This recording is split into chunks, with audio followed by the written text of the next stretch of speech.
everyone and welcome back to my channel. My name is Dorotea and I am a blogger and crochet designer behind Croby patterns. This video is going to be a little bit different from videos you usually watch on this channel. For those who are just familiar with my work here on YouTube, I also have a blog and online shop where I share and sell my crochet patterns. So for each video tutorial I'll post here on my YouTube channel, I write instructions and make them available on my blog crobypatterns.com. Not all crochet patterns on my blog have video tutorials, hopefully they will in the future, but all video tutorials on my YouTube channel have written instructions that you can find on my blog. Since many crocheters like to have written instructions that they can download and have them on their phone or tablet or print them out, I started making beautifully designed PDF instructions for crochet patterns that are also available on my blog and YouTube channel. I put a lot of work into each and every single one of them. I try to write the patterns in a way that is easy to understand, so if you can follow the instructions that are usually written on the top of my videos, you will most probably be able to read my written instructions and PDF pattern too, so don't be afraid to try. The PDF instructions are not just a bunch of words, but a beautiful pattern with many pictures and helpful tips, and I work really hard to make my patterns nicer, better and more helpful with every pattern I put out for the world to see and use. Most of my patterns have an additional size available within the PDF pattern. You can't find those instructions anywhere else, which is a little thank you from me to people who actually decide to go one step further and purchase the pattern and support my work that way. But this video is not about that kind of PDF patterns. Here and there I find some extra time to make very special patterns which I call premium patterns. They are available in my pattern shops only, not on my blog and not on my YouTube channel. And recently I published one of those, which is super exciting and I would like to tell you more about it.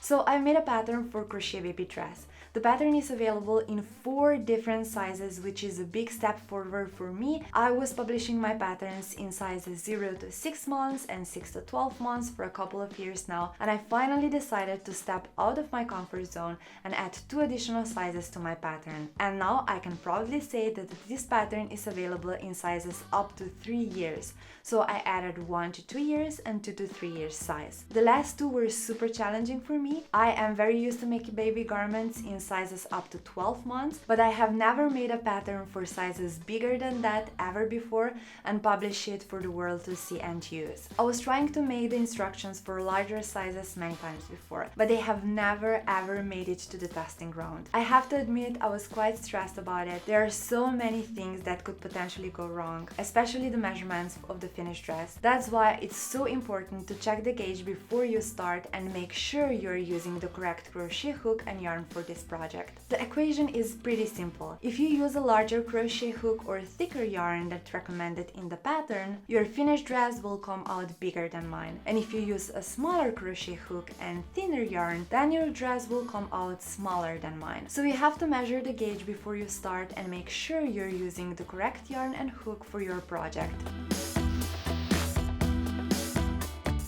My initial idea was to use paintbox yarn in 2 different colors, one for the upper and lower part and one just for the lower part, so the skirt, and that was exactly what I did. But I was also planning to use that yarn in 2 different yarn weights, iron weight for the upper part and dicky weight for the skirt, which I did not end up liking that much just because the fabric on top was way too heavy and thick. I wanted something more soft and airy. That's why now the entire dress is made with 1 yarn weight, which is decay weight, and I really like the way it looks now. I think it came out super beautiful. The next thing I wanted to talk about is stitch pattern I was using for the skirt. It's a mix of yarn in 2 different shades and bunch of double crochet and half double crochet stitches and chains. In my first round I was working sets of double crochet stitches, and in the next round half double crochet stitches around the chains from the previous round, and that is how I got this beautiful stitch pattern. The instructions in the pattern will ask you to cut the yarn at the end of each round and start a new round with the next color. The bad side of this technique is that you will end up with a bunch of yarn ends. I advise you to hide those yarn ends between the stitches as you go, because you simply don't want to be almost complete with your project and all you have to do then is to weave in 1,000 yarn ends. We all know that the yarn ends are the worst. I'm pretty sure we can all agree on that, especially because you have to make sure you're doing it right, or else the yarn ends will come out, the project will start unraveling, and everything after that will be a disaster. So one of my testers gave a great tip on how to solve that problem, and that was using the stitch marker to block the row you are not currently working on, start a new one, block that one, and chain to lift the round to a proper height.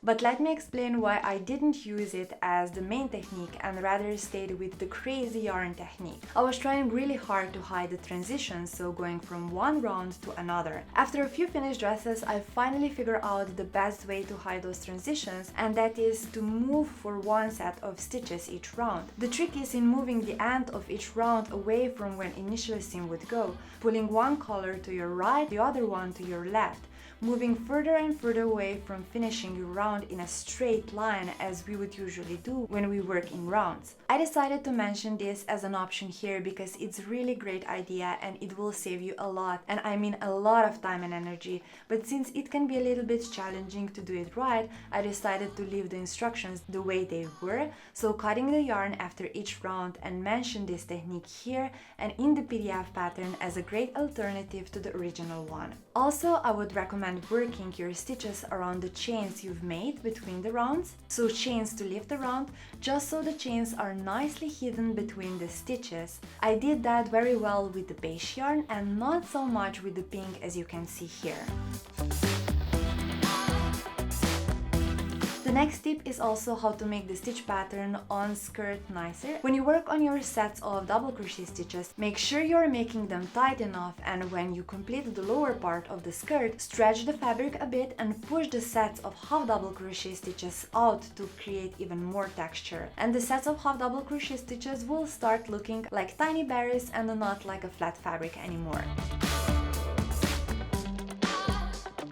The very last thing that I would like to mention here are the straps. They are tied together in a beautiful bow on the top of each shoulder. Some testers reported that the straps were falling down. That's why I've changed the distance between the straps on the bag before I published the pattern. I placed them closer together, so they should stay in place now. But if you still have that problem, that the straps are falling down, just position them even closer together and you should be fine. So the pattern is made with paint box yarns, cotton decay yarn, and 4mm crochet hook. It's labeled as an intermediate skill level pattern, and that's honestly only because of the stitch pattern. It's super easy once you get a hang of it, but it has a tiny learning curve. In the PDF pattern are included written instructions and step-by-step photos to help you understand and learn the stitch pattern, but you might keep that in mind, especially if you are a brand new crocheter.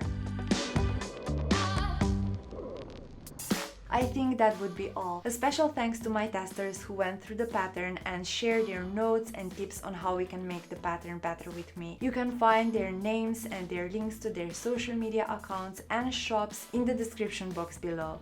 Many of them are selling their finished items on Etsy or on their own website, so please go and check those out. I always get questions about where you can get finished items, and I think they would be more than happy to help you with that. Also, thank you so much to all of you who are buying my crochet patterns. It really means a lot. With your help, I can support my small business, buy more yarn and work on my crochet patterns, share them with you, and hopefully help and inspire as many people as possible along the way. Don't forget to share your work with me using hashtag Croby patterns on Instagram so I can see your work. Your work inspires me to stay creative and make even more crochet patterns. Thank you so much for watching. Have a beautiful day, and until next time, bye!